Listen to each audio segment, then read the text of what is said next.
Now that we've walked through our initial timed memorizer implementation that used a single runnable created for every key value pair, the remove if stale runnable, which had the downside that it could grow large with each key value pair that was in the map. We're going to take a look at a different implementation that uses only a single task that's scheduled with a scheduled executor service. And this particular implementation is going to be given the name TimedMemoizerEx for extended. And you'll see that this also uses the scheduled executor service to remove stale entries, but it does it in a more economical way. So again, TimedMemoizerEx, just like TimedMemoizer and Memoizer before that, maps a key to a value produced by a function. But unlike TimedMemoizer, it's more efficient in limiting the time a key value pair remains cached.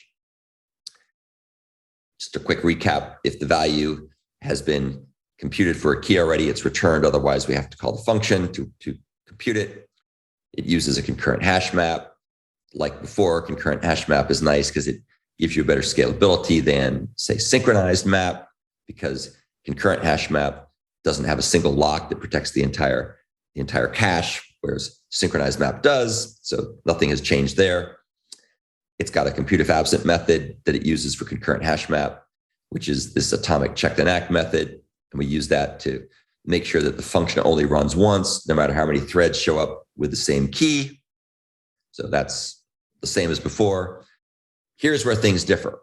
So as with TimedMemoizerEx will purge key value pairs from the map if they're not accessed within a given timeout period. Once again, there's another implementation of a class called refCountedValue that keeps track of the number of times a key is referenced within a given timeout period.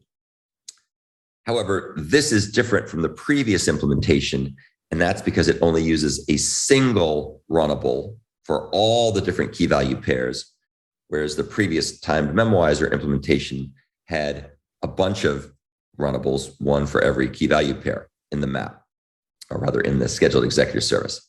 So now we only have one.